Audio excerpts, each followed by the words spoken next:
Ini batik adalah satu hal yang niscaya dan keseharian kita kan, dimanapun di Nusantara kita tinggal, betul kan ya? Dan kebetulan saya memindahi budaya, seni dan sebagainya, tentu menjadi concern saya. Baik saya menggunakan dari kecil, masa sekolah, hingga saat ini, khususnya di acara-acara khusus yang saya justru ingin menggunakan batik. Kurang lebih. Dan sejak saya tinggal di sini, saya menaruh perhatian pada satu fenomena yang diistilahkan dengan batik di Bekasi, bahkan batik di Jakarta, termasuk batik di Tangerang dan kawasan lainnya. Kenapa itu awalnya? Awal mulanya itu kenapa ya bisa ada? Pertanyaan menarik. Gini, saat kita berbicara tentang batik, artinya kita mendiskusikan suatu konsep, suatu upaya dan mahakarya yang tak boleh keluar dari kaidah. Jadi kata kuncinya adalah kaidah, baik secara historis, secara filosofis, ya, secara bahan baku, termasuk materialnya, termasuk juga mencakup pengrajinnya. Jadi ada ikatan saat kita mengatakan kata batik. Jadi tidak hanya kita menampilkan satu karya, lalu kita gunakan kata batik tanpa pendekatan tadi, historis, filosofis, material, bahan baku, pengrajin dan sebagainya. Kurang lebih itu dulu. Kebetulan kan bahas filosofi nih Pak. Menurut Bapak filosofi batik Bekasi itu apa? Oke, baik. Di Bekasi, alih-alih orang mendorong untuk digunakannya kata batik Betawi Bekasi, orang menggunakan kata yang terbatas dan mengikat dengan istilah batik Bekasi yang dalam sejarah secara historis tidak pernah ada dan idiom ini tidak dikenal. Itu dia. Nah, kita harus tahu Batavia adalah kawasan luas. Sejak pos Jakarta atau sejak Jakarta digulingkan lalu didirikan ibu kota kolonial Batavia, cakupan wilayahnya sangat luas sekali. Terdiri dari Batavia sendiri, sekarang Jakarta. Kemudian yang terbesar dari cakupan itu adalah Bekasi, di bawah Mr. Cornelis istilahnya. Kemudian Tangerang, kemudian Depok, kemudian Bogor, serta Karawang, bahkan Purwakarta tadinya. Maka, ya, elemen yang ada di situ menjadi window glass pertama di mata kaum kolonial Eropa, khususnya Belanda. Khususnya Bekasi juga. Maka, mereka memperhatikan bahwa ada eksistensi batik yang sangat kental dan baku mengikat terhadap eksistensi batik Jawa sebagai satu karya adiluhung. Tapi di sisi lain, mereka memperhatikan ada satu karakter yang berbeda dibanding batik-batik yang dikenal dengan 4 industri batik terbesar di Pulau Jawa saat itu, yaitu yang disebut dengan Forston London atau Solo Jogja, kemudian batik pesisiran Jawa Timur seperti Madura, kemudian batik pesisiran Jawa Tengah seperti Pati, Rembang, dan Lasem, termasuk perkembangan batik di tanah Sunda yaitu batik Priangan yang kawasannya juga luas, mencakup Garut, Sukabumi, dan sebagainya. Lalu mereka perhatikan ada satu batik yang coraknya, karakternya berbeda, walaupun tetap secara filosofis, metodologi, dan bahan baku sama dengan umumnya batik yang dikembangkan di Pulau Jawa. Itu awalnya. Lalu mereka turut mengelaborasi munculnya satu batik yang dalam sejarah disebut batik keris Van Batavia. Batik keris artinya bukan batik keris, artinya nuansa kebatikan di tanah Betawi atau Batavia meliputi Bekasi, Tangerang, Depok, Bogor, hingga Karawang dan Purwakarta. Maka muncullah satu istilah baru yaitu batik Betawi. Maka kalau kita katakan hanya dengan satu idiom batik Bekasi, tentu tidak tepat dan historik. Yang tepat adalah batik Betawi di Bekasi. Yang Bekasi pun secara flora, fauna, kehidupan sosial mempunyai ciri tersendiri dibanding kota-kota di lainnya yang masuk cakupan Abdeling Batavia.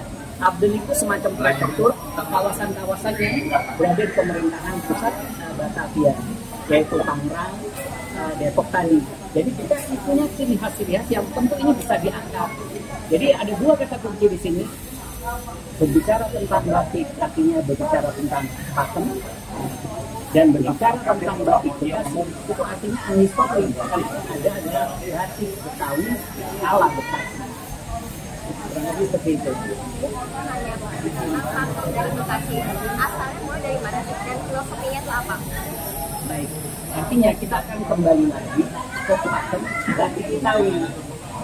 Batik Betawi itu bukan seperti batik di Jawa yang terikat dengan kekakuan secara filosofi, secara pakem, secara metodologi, di mana hal itu dipengaruhi oleh cara pandang para kiai, kaum ningrat, ya, kaum ningrat Jawa. Sedangkan di Batavia atau di Betawi, mereka orang sifatnya egaliter, sifatnya dinamis, ekspresif, itu dipengaruhi bahwa munculnya komunal atau koloni-koloni baru yang akibat dari era kolonialisme dan penjelajahan samudra, di mana Batavia yang luas itu menjadi satu hub dan terakulturasilah semua hal itu ke dalam batiknya, yaitu batik Betawi. Nah, dalam konteks Bekasi, kita harus tahu ada beberapa ilmuwan dan peneliti ya, yang ada di Bekasi, yang meneliti Bekasi, di mana Bekasi memiliki ciri-ciri khas secara ekologi, secara kultur sosial masyarakat yang beda dengan di Tangerang dan sebagainya.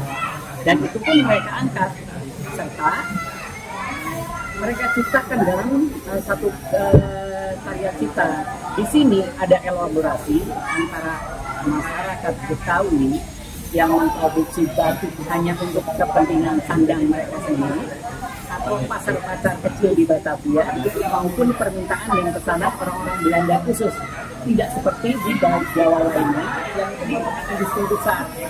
Dan di sini faktor egalitas mereka, sifat-sifat mereka yang ekspresif, dinamis, dan punya spirit merdeka sebetulnya, yaitu spirit ingin bebas yang ada mereka terbelenggu.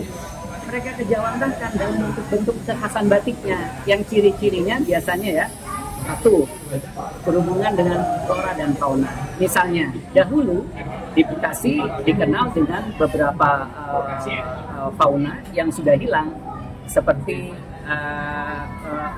bentuk unggas ataupun elang-elangan. Berbagai burung, kalau kita sekarang ke Belanda, kita ke Inggris dan ke Amerika, masih ada hal-hal yang sifatnya herbarium ataupun jejak-jejak yang masih tertinggal sekarang dan mereka museumkan yang berhubungan dengan flora dan fauna Bekasi. Contoh lainnya adalah semisal kita tahu Bekasi terkenal dengan beberapa rawanya. Salah satu yang terbesar di Indonesia, bahkan rawanya menjadi semacam paleo rawa yang masuk dalam konservasi grade A di Hindia Belanda, terbesar di Indonesia, tapi sekarang hilang. Di tanah yang kita pijak sekarang itu penuh dengan ekologi dan ekosistem atau habitasi yang berbeda dengan sekarang. Misalnya kita punya rengas yang berbeda, yang warnanya seperti tembaga. Kemudian kita punya istilah melati Bekasi seperti Jasminum bacassicum. Kemudian kita punya satu jenis lele, di mana seorang ilmuwan, nanti bisa di Google, namanya Hendrik Zollinger, saat datang ke sini, lalu menamakan satu jenis lele yang disebut dengan Javanitis brabus, termasuk ikan yang sangat berciri khas Bekasi, yang sekarang boleh dibilang situsnya masih ada, yaitu situs Taman Bulan-Bulan. Bulan-Bulan adalah jenis nama satu ekologi, dan itu mereka terjemahkan di batik. Sayangnya tidak semua peninggalan itu masih tersisa. Beberapa sedang saya gali, saya kembangkan dan saya sosialisasikan, khususnya berhubungan dengan katalog dan pictorial history, karena ada data-data gambar yang one day kita bisa elaborasi dengan mbak ini.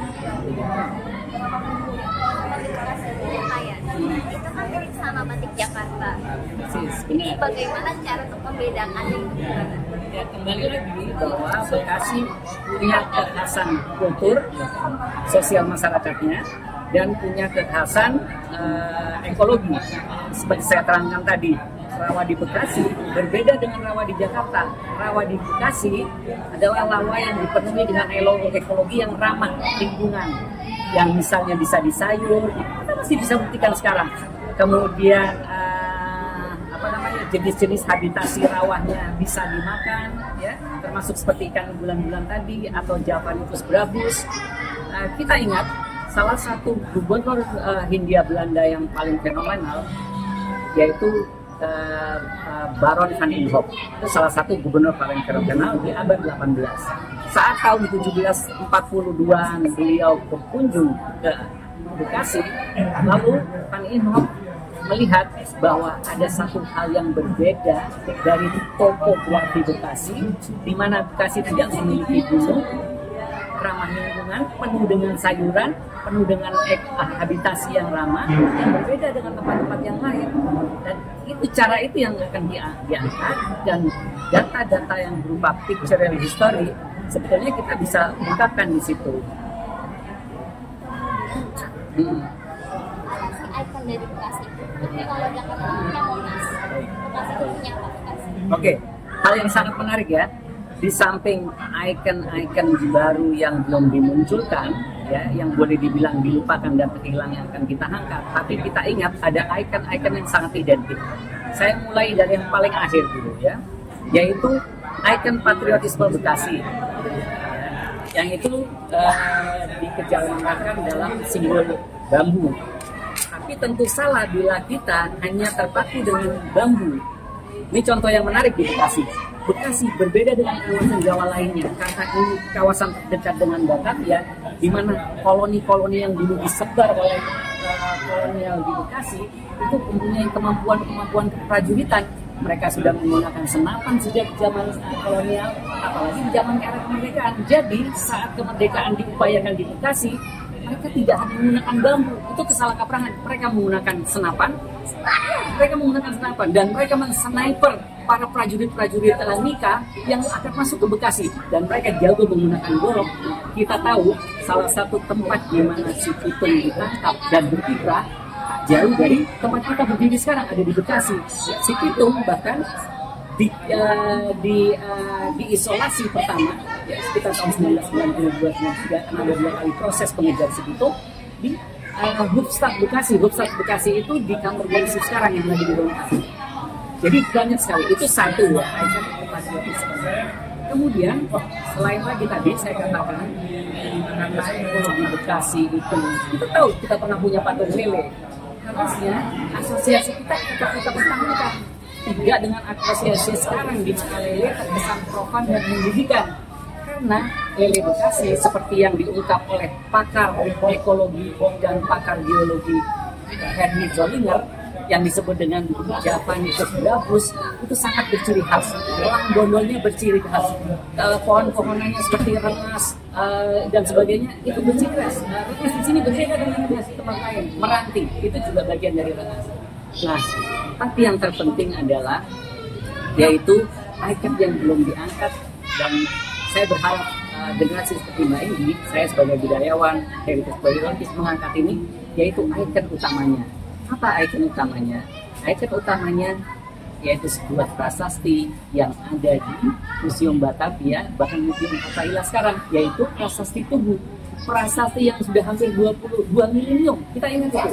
Prasasti Tugu bukan milik Jakarta, bukan milik Tangerang, bukan milik Bogor, tapi milik Bekasi, yaitu munculnya Kerajaan Tarumanegara. Tahu Kerajaan Tarumanegara? Tarumanegara adalah kerajaan yang punya komoditi sebagai DNA batik pertama di Nusantara, yaitu tie-dye yang berupa pohon taru atau tomo yang masih digunakan sekarang dari bahasa Sanskrit juga taruma, di mana ini adalah komoditi yang merupakan DNA tie-dye yang warnanya indigo seperti saya yang pakai, DNA utama dari sandang kita dan DNA utama dari batik, dan ini harus diangkat. Seperti itu ya? Ya seperti itu, benar. Kayak Semarang itu kan nanya, emang ada Bekasi Betul, menarik. Jadi ikon ini belum dielaborasi dengan benar dan belum mendapatkan wadah serta inisiasi yang selayaknya. Inisiasi satu heritage itu perlu dukungan berbagai pihak dan kolaborasi. Salah satu dukungan utama adalah adanya tinjauan akademis dan riset yang mendalam. Kemudian adanya tinggalan-tinggalan berupa kebendaan, contoh seperti prasasti tadi, ya. Kemudian data-data yang sampai sekarang kita bisa dapatkan, baik itu khususnya yang saya perlu tekankan, berbeda dengan kota-kota yang lain, Bekasi adalah kota yang sudah terhubung secara global dalam sejarah. Dari masa silamnya 2 milenium yang lalu di era idealisasi sampai era nikah atau era perang Pasifik dan perang dunia, karena ini lokasi terpenting untuk mempertahankan eksistensi ibu kota Jakarta. Jadi ikon-ikon itu sangat banyak dan saya punya catatannya yang nanti Mbak ini bisa pelajari, dan itu perlu dorongan federasi seperti Mbak ini yang concern dengan itu.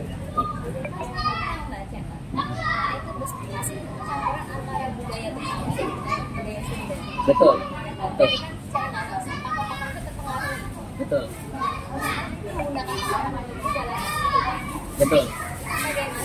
Membedakannya itu gimana? Persis, menarik ya. Dan ini salah satu yang tersulit tadi, ya. Kalau kita akan membedakan, tadi harus kembali ke batik yang disebut dengan batik Betawi.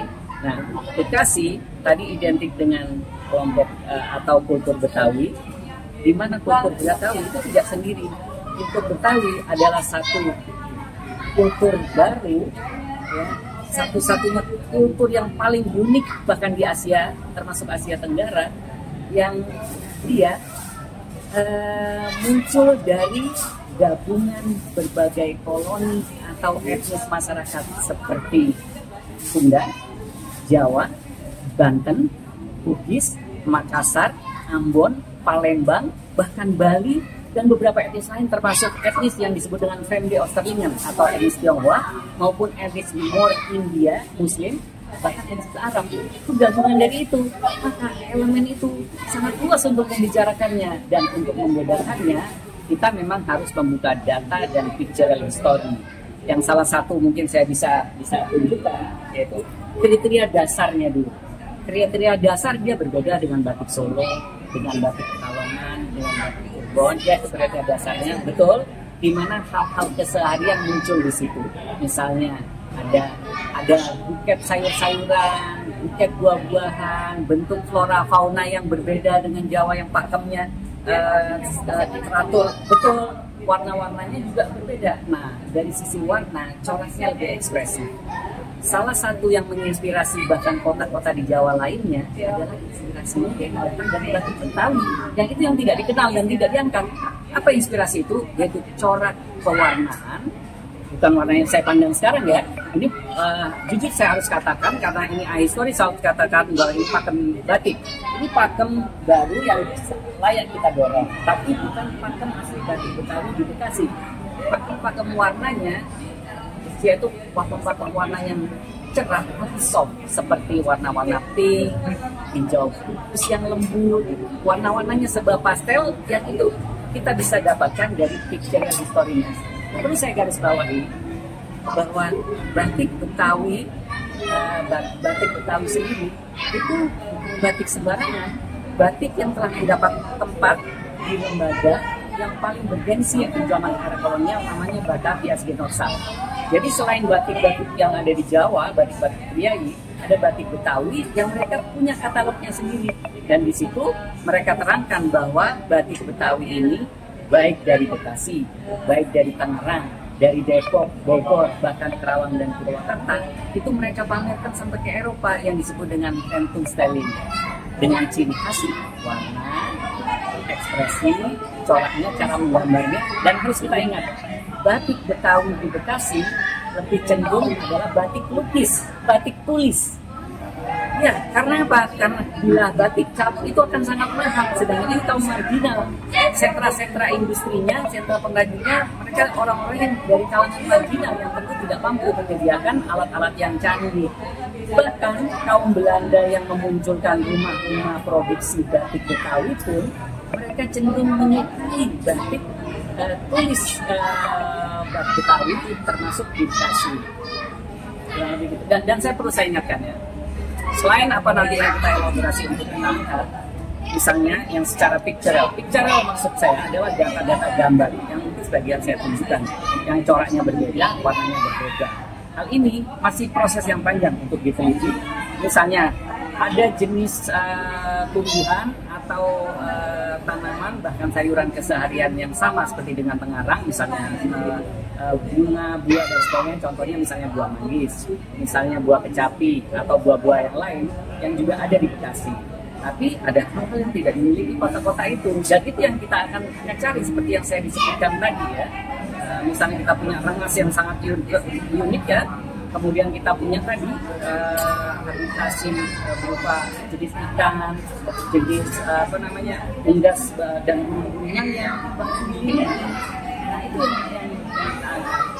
Satu lagi ya, Bekasi kendati sampai sekarang belum ditemukan kembali sentra pengrajin ataupun jejaknya ya, tapi kita ingat data-data menunjukkan bahwa Bekasi adalah pemasok industri batik melalui skam-skamnya, karena ini adalah area industri pertanian berupa perpadian yang luas di Jawa Barat, salah satunya di Bekasi, di mana jejak-jejak kanalnya masih ada seperti sekarang. Nah, salah satu tempat tertua yang kita tahu selain yang disebut dengan Brunsweg atau Jalan Dendels yang dari Pulau Gadung sampai halte stasiun sekarang, yaitu jalan yang lebih tua. Jalan itu ada di sekitar Pekayon, Kampung Ikan hingga Pondok Gede sampai ke Tanjung Os Jakarta. Itu adalah sentra-sentra sekam Betawi untuk industri Bekasi untuk industri batik yang rutin bertonton.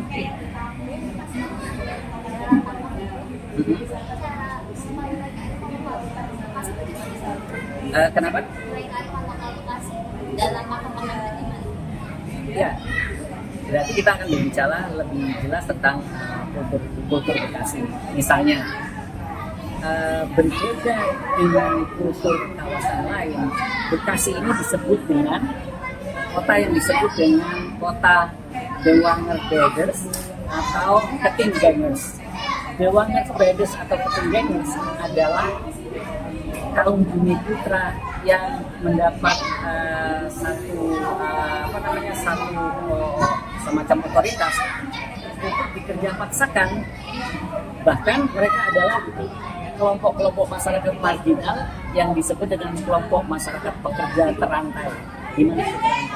Dan itu memberikan pengaruh mereka, misalnya ya tadi jenis-jenis kolokannya, kemudian jenis-jenis bahkan makanannya ya, yang berbeda dengan kue-kuean yang tampak mewah. Di sini lebih itu cara-cara yang memang membedakan. Dan untuk bicara mengenai ciri-ciri lebih detail, tentu kita akan kembali ke literatur yang lebih detail yang mungkin nanti kita bisa elaborasi. Oke. Itu asalnya dari mana? Saya belum berani untuk mengutarakan itu ya, dan saya masih mendalami itu, tapi saya tentu lebih sementara ini masih mementingkan kepada sosok-sosok yang punya secara nasional punya kiprah seperti Sikutung, atau bahkan dulu dikenal dengan Haji Mustafa yang tahun 1872 sudah menyuarakan tentang masyarakat buruh yang harus digaji, harus mendapat perlakuan manusiawi. Khususnya kita tahu di Eropa pernah dipamerkan satu pameran yang paling fenomenal, salah satu yang paling fenomenal, di mana yang memamerkan adalah salah satu seniman fotografi yang fenomenal pula, yaitu Page and Woodbury, yang sekarang buku-bukunya ada di Singapura dan dipamerkan. Salah satu yang terkenal adalah yang disebut dengan penggantungan demonstran Bekasi.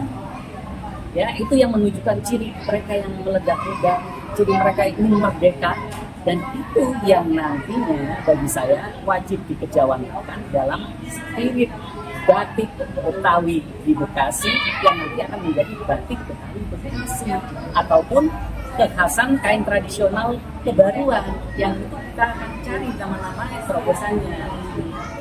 Kita kepada kembali kepada filosofi batik, kepada metode batik dan kepada material batik, maka kita terikat dengan itu. Kalau tidak mau terikat, maka jangan gunakan kata batik. Ya, gunakan saja seperti di Bali, kain painting Bali, kain tradisional Bali, kain kekinian Bali. Itu kesalahannya. Hal-hal yang ada di sini kita apresiasi dan kita dorong, dan ada elemen atau nuansa kebekasian di sini, tapi ini belum masuk dengan kriteria yang layak dikurasi, layak untuk dinaikkan levelnya secara nasional maupun global untuk disebut dengan batik. Jadi memang masih perlu upaya yang lebih, tapi ini satu karya yang bagus, itu salah satu karya. Maka dengan tidak terikat dengan kata tadi, tapi mengikat diri ke batik Betawi khas Bekasi, kita bisa mengangkat banyak sekali yang sangat Bekasi sekali, tidak ada di kawasan lain. Yang kita ya gambar tempel gitu. Gambar tempelnya dari ini aja itu maknanya apa? Maksudnya apa? Gini, bicara tentang apanya? Apa yang mereka karyakan? Yang mereka karyakan, ya justru ini contoh, mereka bahkan mempatenkan yang terlalu prematur, terlalu dini mereka mempatenkan segala macam. Misalnya, contoh saja ya, di sini ada senior kita Pak Imam yang cukup pengalaman ya. Contoh, jenis hunian di Bekasi berbeda dengan jenis yang tempat lain. Kenapa? Saya katakan ini adalah kaum kebanyakan terdiri dari dua kelompok masyarakat. Satu kelompok kelompok evangelis tadi, kaum marginal yang terdiri dari buruh dan para pekerja paksa. Sisi lain adalah kelompok-kelompok yang revolusioner yang terdiri dari para pendidik agama, para intelektual tempo dulu yang kita disebutkan nama-namanya, maka terdiri dari situ. Maka di sini secara umum bentuk huniannya berbeda. Contohnya, hunian-hunian yang dipamerkan di Belanda abad 19 tentang Bekasi tidak pernah menggunakan kayu, tapi menggunakan bambu. Ya, menggunakan bambu elemennya, bata-bata pun berbeda, bata buatan mereka sendiri.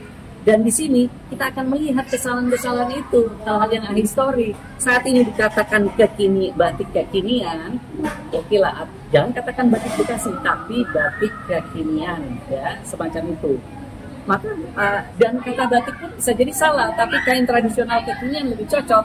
Jadi pakem-pakem yang disebut tadi itu ataupun corak-corak dan jenis-jenis simboliknya itu banyak yang tidak sesuai dan perlu diperbaiki. Contoh lainnya ya, bahwa di Bekasi nanti kita akan tunjukkan next dengan Mbak Endi satu proses di mana mereka membatik yang ada pictorial ya, artinya gambar. Kita akan terkaget loh. Mereka membatik seperti yang dibatik di Pekalongan di Koda, tapi ada ciri khasnya, detailnya. Contoh, bagaimana bisa mereka mengangkat ya, contoh seperti ini. Ini, karena saya seniman, saya pelukis, dan saya kebetulan orang Bali juga, yang hidup saya dengan seni. Ini tentu bukan batik, ini adalah gambar, ini adalah painting. Karena kalau kita akan membambukan dalam elemen batik, maka konsistensi, intensnya, determinasinya, coraknya itu berbeda. Jadi ada pakemnya. Dan itu yang dilakukan para leluhur di Bekasi yang mereka melakukan batik Betawi yang berciri khas. Saya akan coba, mudah-mudahan mungkin ada pembantu. Nanti tentu kita elaborasi ya Mbak Indi. Saya kira sudah lama, Kita akan 10 tahun ini ya. tahu ya gimana pandangan masyarakat tentang batik Bekasi. Mudah-mudahan tahu. Kalau pandangan masyarakat seperti apa saat ini? Sebenarnya diawali dari peraturan daerah nomor 140 tahun 2019 sebenarnya. Itu pada saat pemerintah coba membuat pakem tentang batik khas kopi hitam jelas dikit. Nah, biasanya proses pembuatan peraturan itu kan harus sosialisasi, harus hearing, minta pendapat dari masyarakat segala macam. Nah, sejak itu saya kira masyarakat kemudian diingatkan bahwa pentingnya sebuah daerah untuk memiliki ciri khas batik. Kalau batiknya sendiri, saya kira semua masyarakat juga mengerti dan memahami bahwa ini kekayaan budaya bangsa kita. Dan sudah sejak lama batik itu dikenal. Tapi kemudian bicara batik Bekasi dan bagaimana secara sadar masyarakat peduli terhadap batik yang menjadi ciri khas Bekasi, saya kira baru mulai di awal tahun 2018, kemudian ditetapkan ke tahun 2019 sampai sekarang, saya kira. Untuk pemerintah pun melihat geraknya itu karena ada perintah dari atas seperti itu. Saya kira enggak juga, itu kan sebenarnya berangkat dari keputusan UNESCO ya tentang batik sebagai warisan budaya dunia, dan itu ditetapkan 2 Oktober. Nah, itu yang kemudian 2 Oktober jadi semacam hari batik nasional kan begitu.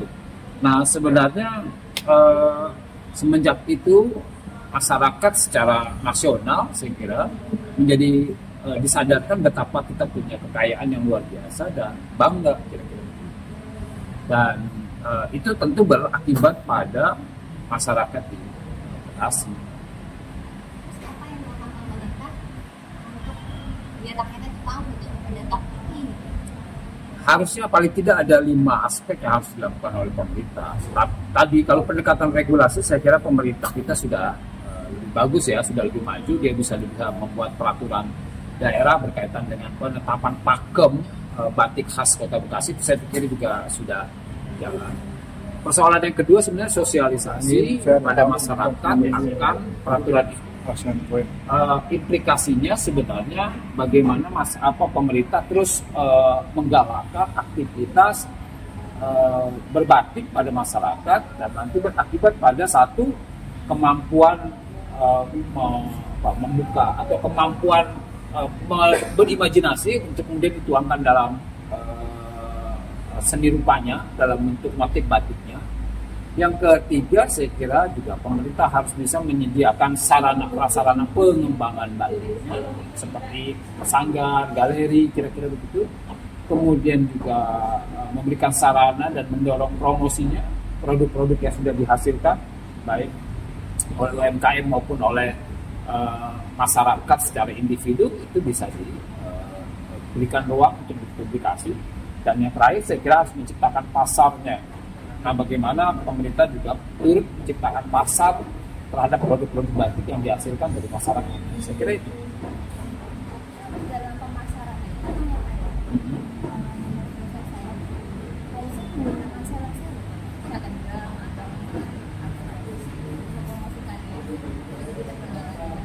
saya kira kalau tujuannya keterkenalan boleh saja dari mana saja. Kalau sekarang itu ada media sosial, kita bisa memanfaatkan semaksimal mungkin media sosial kan.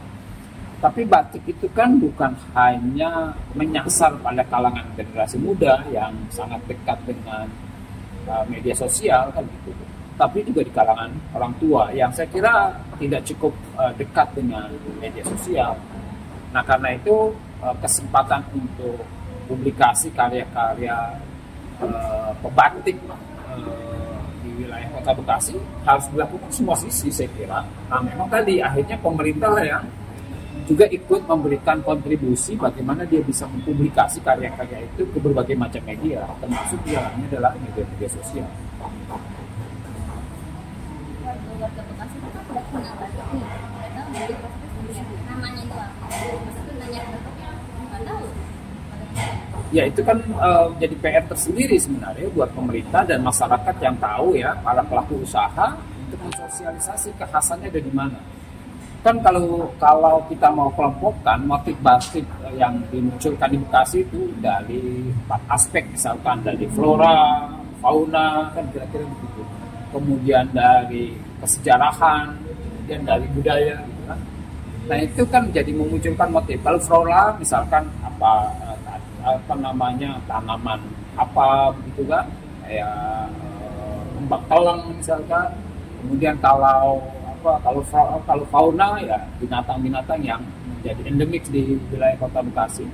Saya kira kesejarahan juga apakah golok, bambu runcing misalkan. Kemudian kalau budaya kita punya topeng, tanjidor dan seterusnya.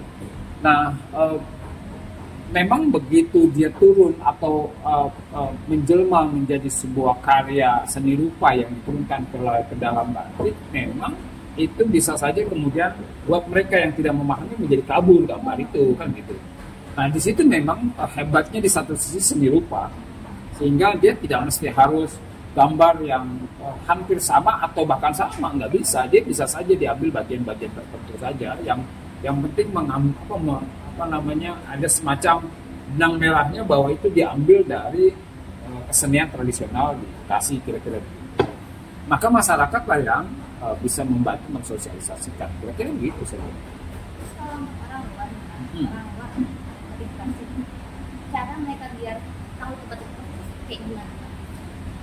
Ya, kalau produksi batik itu sudah menjadi core bisnisnya pemerintah misalkan, atau core bisnisnya masyarakat, kan seharusnya mudah didapat.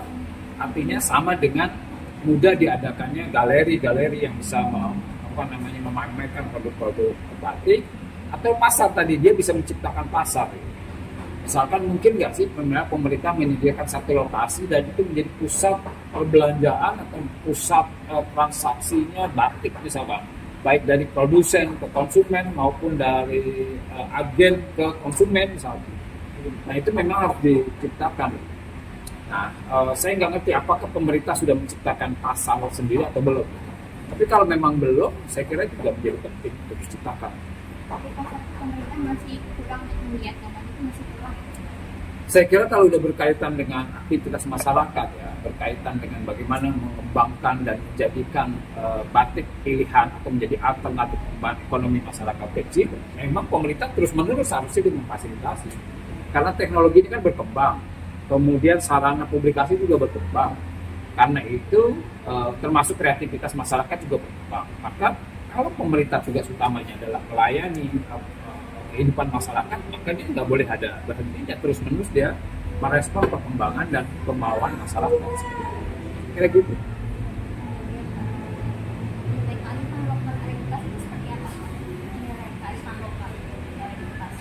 Ya kan local wisdom itu berkaitan dengan tingkat kerja cara masyarakat Bekasi menyelesaikan masalahnya. Kalau kita artikan local wisdom kan itu. Nah, tinggal bagaimana masyarakat Bekasi itu mendekatkan kekayaan budaya yang ada di Bekasi untuk dijadikan pilihan utama menyelesaikan masalah. Misalkan konflik yang terjadi di antara masyarakat itu diselesaikan dengan cara musyawarah mufakat dengan apa? Kalau di Bekasi itu terkenal dengan acara selamatan, gitu kan? Kemudian acara arisan keluarga, gitu. Acara sedekahan. Nah, itu bagaimana? Iya, bagaimana mengumpulkan orang itu kan sesungguhnya bagaimana menyelesaikan konflik antar masyarakat melalui pendekatan-pendekatan lokal. Itu yang disebut dengan local wisdom atau kearifan lokal. Termasuk dengan misalkan teknik pengobatan. Nah, kalau ada tumbuh-tumbuhan yang diyakini bisa mengobati, maka gunakanlah tumbuh-tumbuhan yang tumbuh di masyarakatnya itu kemudian dipakai. Kira-kira itu yang disebut dengan kearifan lokal. Memang persoalannya ada pada ketersediaan atau masih adanya sarana untuk melestarikan kekayaan itu tadi. Itu problemnya memang. Masyarakat perkotaan kan tentu saja semakin lama semakin hidupnya semakin pragmatis, semakin memilih pola-pola yang instan, sehingga dia tidak mau memilih pola kehidupan yang tradisional yang sesungguhnya itu syarat dengan penghargaan terhadap local wisdom. Ada nggak sih nilai kearifan lokal yang ada di Bekasi? Saya kira tadi begitu pemerintah mendengar masukan dari masyarakat, misalkan bagaimana batiknya mengangkat flora yang endemi di wilayah Bekasi, begitu juga kesenian-kesenian tradisional. Ya. Saya pikir itu juga cara bagaimana pemerintah mengangkat sisi lain dari kekayaan masyarakat yang ada di Bekasi. Punya sisi pendidikan ya? Saya kira sebagai sebuah produk seni rupa, batik itu harus dibarengi dengan penjelasan secara filosofi. Nah, pada saat penjelasan filosofi itulah baru kemudian batik sebagai sebuah produk karya seni rupa dia akan memiliki nilai pendidikan. Misalkan begini, begitu dipilih daun atau kembang teratai menjadi motif batik, maka kemudian bisa dijelaskan apa makna kembang teratai buat kehidupan masyarakat kita. Misalkan begini, teratai itu adalah satu-satunya tanaman yang bisa tumbuh di atas air dan memunculkan bunga yang begitu indah, tapi akarnya itu ada di air misalkan. Nah itu bisa dimaknai sebagai kita menjadi orang itu kalau hidup bagaimana dia akan tetap menjadi manusia yang harum di masyarakat tanpa dia harus tonjolkan misalkan kekuatan di bawah, kan begitu. Jadi nggak perlu dia akar itu yang paling berjasa sebenarnya kalau bilang, tapi akar kan nggak mau juga memunculkan dirinya kira-kira gitu. Itu misalkan kalau dijelaskan. Nah kalau dijelaskan filosofinya maka motif batik itu akan menjadi pelajaran yang menarik buat anak-anak masyarakat. Kadang dalam motif-motif campuran budayanya misalnya Betawi sama Sunda, kan lagi fokus sama Betawi. Gimana cara orang tuh dilihat oh ini Bekasi itu gimana? Memang kalau bicara budaya itu universal ya. Kadang budaya itu ditentukan oleh seberapa banyak seberapa banyak komunitas menggunakan, mengamalkan, menuturkan kira-kira begitu. Sehingga kita akan melihat batas-batasnya ada pada di mana nih. Sehingga kalau bicara budaya sebenarnya dia tidak mengenal batas wilayah administratif. Wilayah pemerintah Kota Bekasi, Kabupaten Bekasi. Kalau budaya dia bisa lintas wilayah administratif. Tinggal dibatasi oleh tadi kemakluman orang kalau ini hanya berkembang di wilayah Bekasi dan ini berkembang di wilayah Sunda, kira-kira begitu saja. Nggak ada satu pihak pun yang boleh mengklaim bahwa ini hanya boleh sebatas ini misalkan. Boleh sampai Kerawang, kesini nggak boleh, nggak bisa begitu. Kenapa? Karena kalau bicara seni dan budaya, orang yang ada di Cirebon dia bisa jadi dia suka dengan kesenian Betawi. Orang yang ada di Betawi bisa saja dia suka dengan seni Cirebon. Itu misalnya aspek film misalnya. Salah paham tuh orang buat gitu ya. Bukan yang batik di Jakarta ya, batik Bekasi sih.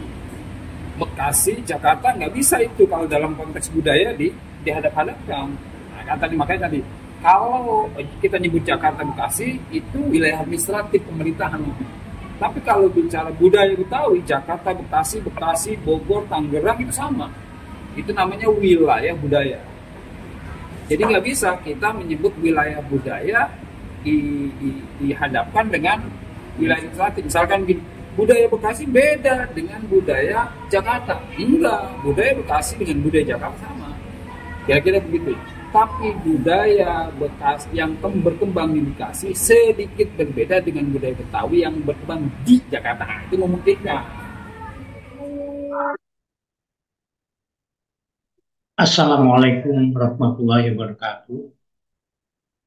Saya Hidayat Tristarjo, pengamat batik daerah. Dalam kesempatan ini saya akan sedikit membaca sekaligus memberikan sebuah solusi terhadap bagaimana pola pengembangan batik daerah khususnya. Nah, kalau kita melihat batik, itulah merupakan salah satu komponen ekonomi kreatif yang saat ini sudah mulai berkembang dengan pesat. Oleh karena itu, industri batik itu harus senantiasa dikembangkan secara terus-menerus. Batik itu juga merupakan warisan budaya yang patut dijaga kelestariannya oleh bangsa kita, oleh bangsa Indonesia. Karena batik merupakan industri yang menjanjikan dan harus dikenalkan pada seluruh generasi, terutama pada generasi milenial yang saat ini mulai berkembang dengan pesat tumbuhannya penduduk milenial. Nah, tujuan dikenalkan industri batik pada generasi milenial ini harus senantiasa dilakukan. Tidak hanya di dalam negeri, tetapi juga di luar negeri. Oleh karena itu, duta besar kita di luar negeri itu harus senantiasa mengembangkan industri batik daerah ini secara maksimal. Nah, bagaimana produk-produk dalam negeri ini bisa dipasarkan di pasar mancanegara di era global ini. Nah, Bapak Ibu sekalian, saat ini kalau kita perhatikan dengan saksama, batik menjadi ciri khas dan menjadi identitas dari negara kita. Bahkan UNESCO itu sudah menetapkan sebagai batik itu menjadi warisan budaya non bendawi. Jadi ini keunggulan yang sudah kita peroleh sehingga ini perlu diupayakan dengan baik, dikembangkan. Nah, saya mencatat ada 3 strategi yang penting untuk dikembangkan dalam ekonomi kreatif batik ini, khususnya batik daerah. Yang pertama bahwa generasi penerus bangsa itu harus terus-menerus dibekali ya, dengan pengetahuan dan kemampuan dalam hal pengembangan batik daerah. Itu strategi yang pertama. Strategi yang kedua adalah kerjasama antara produsen dan konsumen itu juga harus berjalan dengan baik dan saling menguntungkan. Dan strategi yang ketiga itu adalah pemanfaatan teknologi dengan tidak menghilangkan nilai-nilai ataupun ciri khas tentang batik daerah.